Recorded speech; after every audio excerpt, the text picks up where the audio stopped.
Thanksgiving can feel overwhelming when you have kidney disease. Between the salty side dishes, high potassium foods, and way more protein than your kidneys actually need. But the good news is you don't have to skip your favorite holiday foods. Today, I'm going to show you some simple swaps, portions, and planning tricks to make Thanksgiving more kidney friendly without feeling deprived. I'm Michelle Crossmer. I'm a registered dietitian specializing in renal nutrition. So let's dive into how to make a kidney friendly Thanksgiving. Let's start with lowering the sodium without losing flavor. So some common Thanksgiving sodium traps are your store-bought gravies, your stuffing mixes, canned broths, and then brined turkeys or hams or pre-made rolls. Well, you can't control every aspect of this, especially if you're doing a potluck family style. Here are some kidney-friendly swaps and tips that you can do. So number one would be to make your gravy from scratch. That way you control how much salt is in it. You can choose a low sodium broth when you're purchasing at the store. And if you can, try to get a natural or unbrined turkey. The other thing you can do is you can replace the stuffing seasoning packet with your own herbs. So sage, thyme, rosemary, garlic powder, onion powder are all going to be very flavorful, but way, way lower in sodium. You can use fresh or frozen vegetables instead of canned, or if you do choose low sodium canned veggies like green beans or corn, then just drain and rinse them to remove more sodium. And then try to look for rolls that ideally are at least less than 200 milligrams of sodium per serving. And the other thing you can do is taste before you salt. Most Thanksgiving dishes are already naturally going to be very salty and have a salty flavor profile. So if you sit down and then sprinkle more salt on top of it without tasting it first, you're probably adding unnecessary sodium to the dish. The next thing we have to talk about when it comes to a kidney-friendly Thanksgiving is potassium. There are a lot of higher potassium dishes that are traditional to Thanksgiving. Things like your mashed potatoes, sweet potato casserole, pumpkin pie, Brussels sprouts, or some squash dishes like roasted squash where it contains butternut squash or acorn squash. So how can we make these dishes lower in potassium? So number one, you can double boil the potatoes or the sweet potatoes prior to mashing them or using them in a casserole dish. So in order to double boil, all you do is you're going to wash and chop up the potatoes, add them to a pot of water, and then bring that to a boil. Once it's boiling, you're going to drain that water, add new water to the pan, and then bring it to a boil again. When you bring those potatoes to a boil for the second time, you want to boil them at least 10 minutes, or obviously until they're tender and ready to use. The only time you would boil them just for 10 minutes if then you were taking those and then going to roast them to try to get them crispy or use them in a casserole dish where you wouldn't want them to be all mushy and tender like you would for mashed potatoes. You can also do like a 50-50 cauliflower potato dish instead of just mashed potatoes, since cauliflower is going to be lower in potassium. There's a lot of recipes online for that. Or you can use a lower potassium squash like a zucchini squash or spaghetti squash instead of the butternut or the acorn squash. There are some good lower potassium alternatives. So instead of pumpkin pie, you could do an apple pie, a pecan pie, or an apple crisp. You could do, instead of roasted squash veggies, you could do roasted green beans, asparagus, or carrots. You could do simply a bread stuffing or corn as a side dish instead of mashed potatoes. And then of course, cranberry sauce or cranberry relish or cranberry salsa are all going to be lower potassium dishes. Try to do it homemade. That way you can lower the amount of added sugar that's in it. And then don't forget that portions are going to be your secret weapon, portion size. So potassium is really dose dependent. You can have mashed potatoes, but don't eat a full cup, just have half a cup. Focus on 2 to 3 kidney-friendly sides so that the higher potassium ones don't stack up.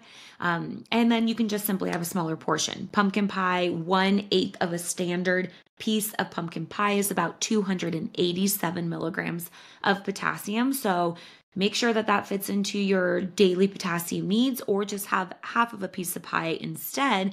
That way you have more room for those other foods. Now let's talk about turkey portion and protein balance.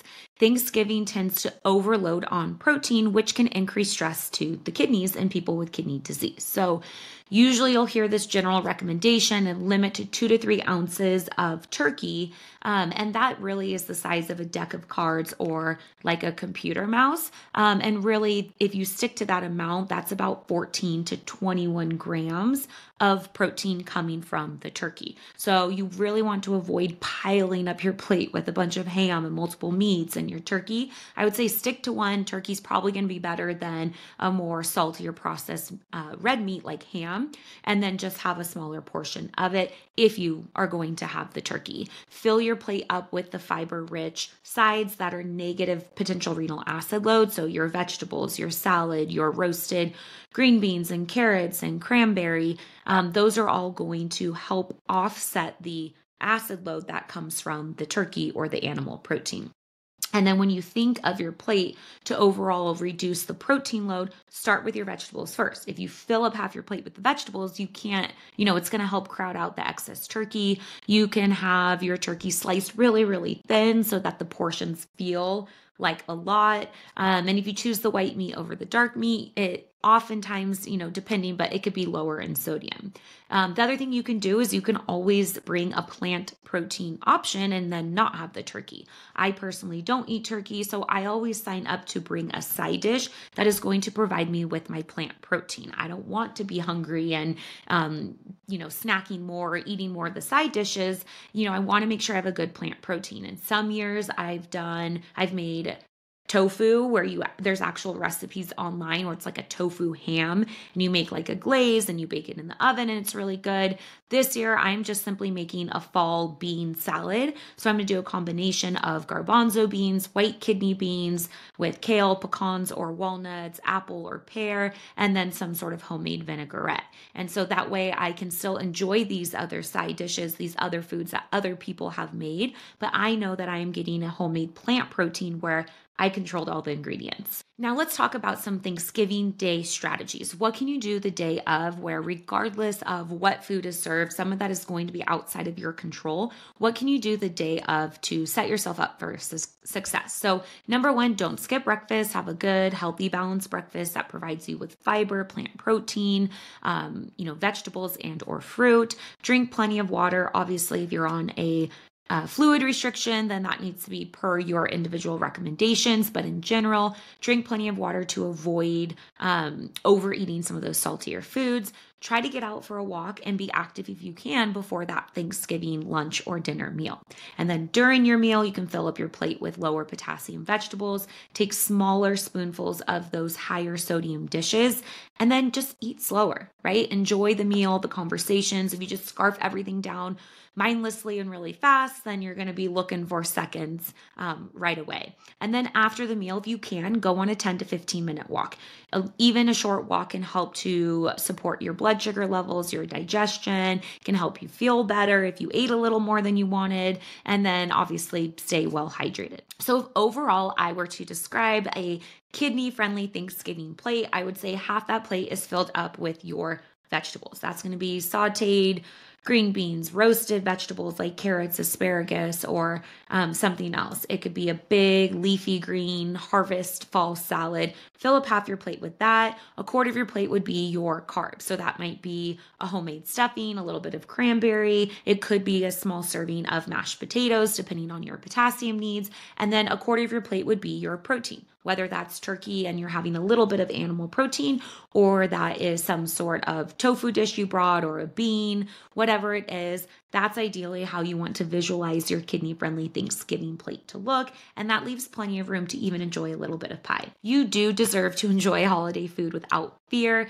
These simple tweaks make a huge difference. Thanksgiving is one day, but learning how to eat in a kidney-friendly way all year long is where you really start to see improvements in your labs and your energy levels. So check out my other videos and visit plantbasedkidneys.com for more kidney diet health tips, recipes, and resources. I'm Michelle Crosmer. I'm a renal dietitian. I hope you have a very happy Thanksgiving, and I will see you guys next time.